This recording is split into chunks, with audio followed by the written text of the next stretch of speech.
Hello friends, welcome to 3 roses kitchen. இன்றைக்கி நம்ம கிச்சனில் சூப்பரான ஒரு டிப்ஸ் வீடியோ தான் நம்ம பார்க்க போகிறோம்.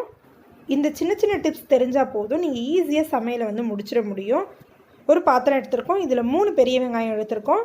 தக்காளி வந்து ஒரு 6லேருந்து 7 தக்காளி எடுத்துக்கலாம். தேவையான அளவு காஞ்ச மிளகாய் எடுத்துக்கலாம். தண்ணி ஒரு 2 டம்ளர் ஊற்றிக்கலாம். இட்லி பாத்திரத்தில் தண்ணி ஊற்றி வச்சுருக்கோம். இப்போ நம்ம இட்லி பாத்திரத்தில் இந்த பாத்திரத்தை வச்சிடலாம். இப்போ பாத்திரத்தை வச்சாச்சு. இட்லி வந்து நம்ம ட்ரேயில் ஊற்றி வச்சுருந்தோம் பார்த்திங்களா, அதையும் இது மேலே வச்சிடலாம். இப்போ நான் 2 தட்டு அளவுக்கு இட்லி ஊற்றி வச்சுருக்கேன். இதையும் இது மேலே வச்சுட்டு மூடி போட்டு வேக விட்டுடலாம்.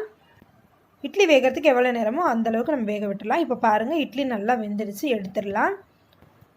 இப்போ நம்ம இட்லி வேக வச்சு எடுத்தாச்சு. கீழே நம்ம வச்சுருக்க பாத்திரத்தை பார்க்கலாம்.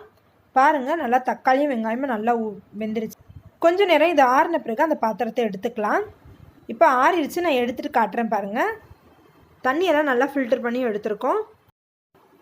தக்காளியும் வெங்காயமும் நல்லா வெந்துருச்சு. அவ்வளோதாங்க. இதை நம்ம மிக்ஸி ஜாரில் போட்டு அரைச்சி எடுத்துக்கலாம். குழந்தைங்களுக்கு ஸ்நாக்ஸ் கொடுக்கறதுக்கு நீங்கள் பருப்பு வகைகளை இதில் வேக வச்சுக்கலாம். இந்த மெத்தடில் உருளைக்கிழங்கும் இது மாதிரி நீங்கள் வேக வச்சுக்கலாம். இப்போ பாருங்கள், நம்ம அரைச்சி எடுத்து வச்சிட்டோம்.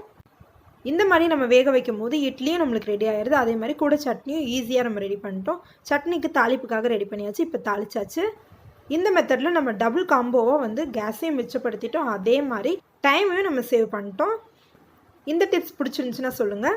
டிப் நம்பர் 2, சப்பாத்தி பூரிலாம் நம்ம செய்யும் போது சில டைம் மாவு வந்து மிச்சமாயிரும்.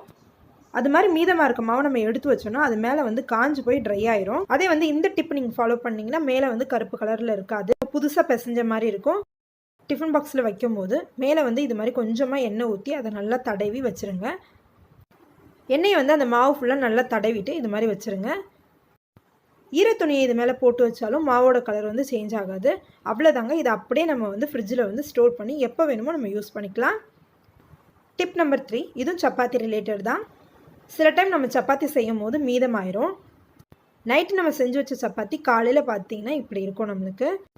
இதை நீங்கள் ஃப்ரிட்ஜில் வச்சாலும் இதே மாதிரி தான் வந்து நல்லா ஹார்டாக இருக்கும். அதுக்காக தான் இந்த டிப்ஸு. தோசைகள் நல்லா வந்து காஞ்சிட்ருக்கு. இதில் தண்ணி தெளித்து விட்டுக்கலாம். இப்போ நம்ம எடுத்து வச்சுருக்க சப்பாத்தி இது மேலே போட்டுடலாம். 2 சப்பாத்தியாக நம்ம வந்து ஹீட் பண்ணிக்கலாம். இது மாதிரி சப்பாத்தி அது மேலே வச்சுட்டு தேவையான அளவு லைட்டாக வந்து தண்ணி தெளித்து விடுங்க. ரொம்ப தெளிக்க வேணாம், கொஞ்சமாக தெளித்து இது மாதிரி சப்பாத்தியை திருப்பி போட்டிங்கனாவே போதும். ஃபஸ்ட்டு நீங்கள் செஞ்ச சப்பாத்தியோட இந்த சப்பாத்தி ரொம்ப ரொம்ப சாஃப்டாக இருக்கும். இந்த டிப் உங்களுக்கு பிடிச்சிருந்துச்சுன்னா கீழே கமெண்ட் பண்ணுங்கள். சப்பாத்தி ஆகட்டும் பூரி ஆகட்டும் எது செய்யறதுக்கும் நம்ம வந்து ரேஷன் கடை கோதுமை மாவு யூஸ் பண்ணி தான் நம்ம ரெடி பண்ணுறோம். ரேஷன் கடை கோதுமையை யூஸ் பண்ணி நம்ம கோதுமை மாவு ஈஸியாக ரெடி பண்ணியிருக்கோம். லிங்க் உங்களுக்கு டிஸ்கிரிப்ஷனில் கொடுக்குறேன். உங்களுக்கு தேவைப்படுச்சுன்னா செக் பண்ணிக்கோங்க. டிப் நம்பர் 4, சில டைம் நம்ம அப்பளம் வறுத்து வச்சோம்னா மீதமாயிரும். அது மாதிரி மீதமான அப்பளத்தை இது மாதிரி பிளாஸ்டிக் கவரில் போட்டு ஃப்ரிட்ஜில் வச்சு ஸ்டோர் பண்ணி இது மாதிரி நம்ம ஃப்ரிட்ஜில் வைக்கும் போது அப்பளம் நல்லா ஃப்ரெஷ்ஷாக இருக்கும். அதே மாதிரி வந்து நல்லா மொறுன்னு இருக்கும். டிப் நம்பர் 5, சின்னவங்கலேருந்து பெரியவங்க வரைக்கும் எல்லாருக்குமே பிரியாணினா ரொம்ப ரொம்ப பிடிக்கும். பிரியாணியை வந்து சூடாக சாப்பிட்டு பார்த்தீங்கன்னா அதோட டேஸ்ட் வந்து ரொம்ப ரொம்ப சூப்பராக. சில டைம் நம்ம மத்தியானமே பிரியாணி செஞ்சுருவோம், ஆனால் அது வந்து டின்னர் சாப்பிடும்போது அது வந்து சூடாக இருக்காது.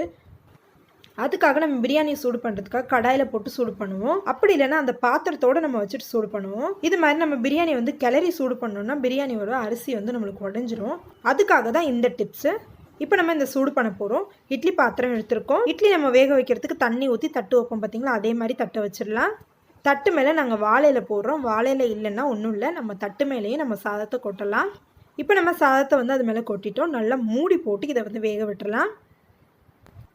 பிரியாணியை வாழை இலையில் வச்சு சூடு பண்ணும்போது அதோட டேஸ்ட் வந்து ரொம்ப ரொம்ப சூப்பராக இருக்கும். ட்ரை பண்ணி பாருங்கள்.